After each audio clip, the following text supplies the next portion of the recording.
How's it going? Welcome to Beer-Gineers. I'm Nick, and thank you for taking the time to come and watch me not even drink beer, but just talk about beer and show you beer. But in fairness, this is a bit of an indication of the darker beers that I've got coming up over the Christmas and New Year period. I am very much, if you watch any of the videos on the channel, you'll know my videos, as opposed to Emmett's, are all about big double IPAs, triple IPAs, that sort of thing.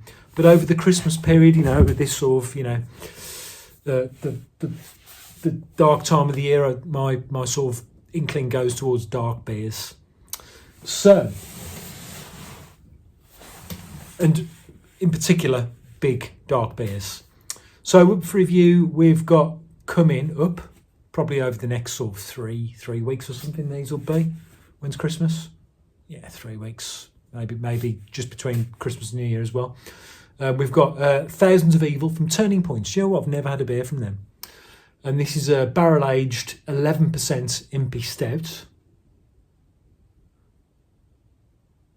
And it's actually, it looks like it's a pastry stout.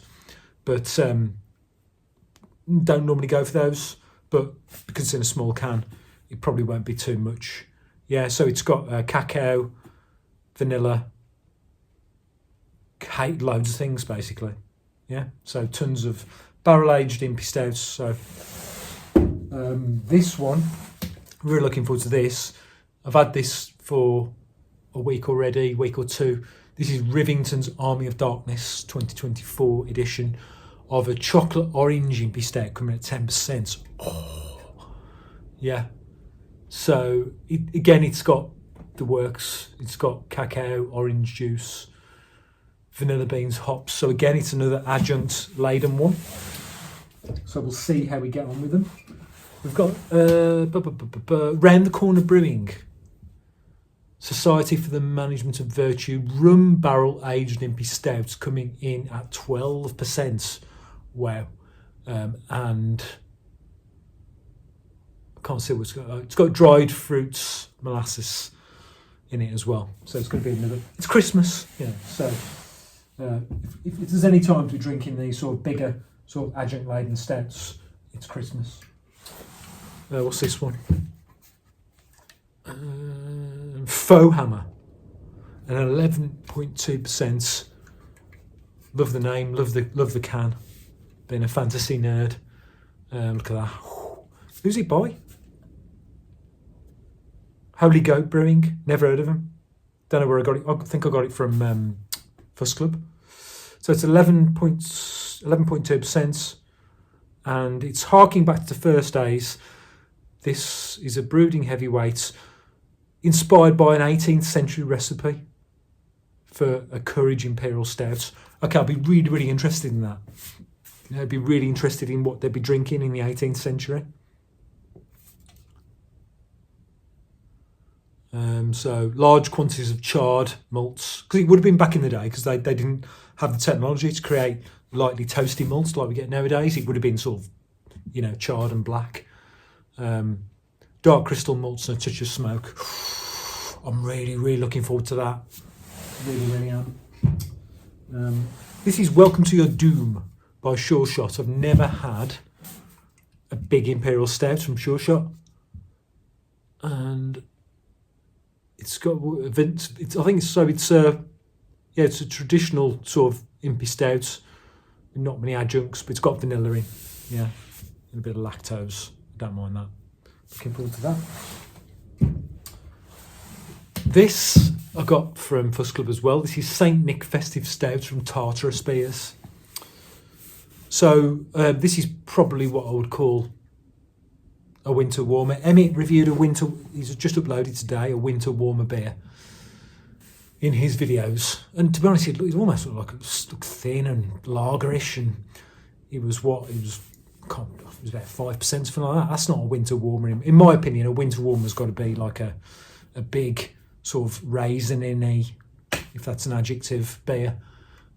Tartarus, my only experience with Tartarus is a bad one. So I was round Emmett's some time ago, last year I think it was, and I think he had a a pastry stout, or one of the weird beers that Tartarus do, and I managed to make it to the sink to spit it out. It was really, really bad. But Emmett liked it. He's got a broader palate than me.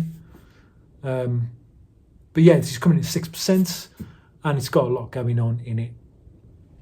Maybe too much ginger, cloves, cinnamon, sultanas. Hopefully it's not going to be like, what was it called? I pushed my fingers into mince pies from Black Iris, like an impy stout with all that sort of gubbins going on that we did last year. Couldn't drink it. No. This is a barley wine. First of all, WTF, look at the can. Look at the can. Obviously I didn't know it was like a miniature can when I bought it. This wasn't cheap. This was like £7. I wouldn't have, to be honest, I got it because I wanted to broaden my palate. I watched some reviews from Beer-Dad. Beer-Dad's beer reviews. He likes a good barley. He loves one of his favourite things, so he says, a barley wine. I think Emmett likes a barley wine as well. These come at 12.2%. Barley wines have a heritage in our sort of family. So one of my earliest memories, I think, was my granddad. I was a small kid, but I remember being woken up by a bang on the floor. Basically, my granddad had fallen over paralytic from drinking the barley wines. They were like small gold cans, remember them? Don't know who brewed them. And I remember my nan like shouting at him because he was rolling around on the floor with the barley wine. So it's in the family, basically, this sort of stuff is. Yeah, for good or for ill. So I'll see if I can keep the tradition going of Grandad Bob. But we'll see. What I'm hoping for is sort of very, subtle rays and, sort of sherry notes, which I think barley wine lovers get, but I haven't up to now. This one I'm really interested in. This is Stoutzilla's barrel aged impy stout, 11%. Bit disappointed it's in a 330ml can.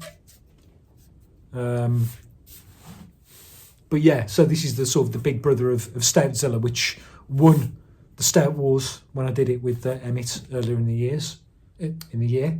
Fantastic. And to wrap it all off, what I think I might do. So this is my beer of the year, going back to January. Yeah, 9.5. I gave this. This is Overtone in collaboration with Emperor Brewing. There's a video on Craft Beer channel, Johnny and Brad, talking to Emperor Brewing about what they do. And yeah, so that for me, it's the best Imperial Stout I've ever had. I'll contextualise all this sort of gubbins with what I believe to be the finest Imperial Stout I've ever had. Emmett, you're probably watching this, so out of the two, pick a couple, pick three, and when I see you week after next at Dom's, we'll have a stout off if you want. Yeah, so you bring some to the party as well, but don't bring your 4 and your 5% crap. Yeah, bring some big, bold Christmas beers, big bold stouts. Yeah, or barley wines, whatever it is. As long as they're big, as long as they're dark, we're good. Okay, so we're 8 minutes in. That was a bit of a ramble, but yeah, looking forward to reviewing these beers. I'll have them all done between, certainly by New Year. So thanks for watching. Look out for the reviews; they will come.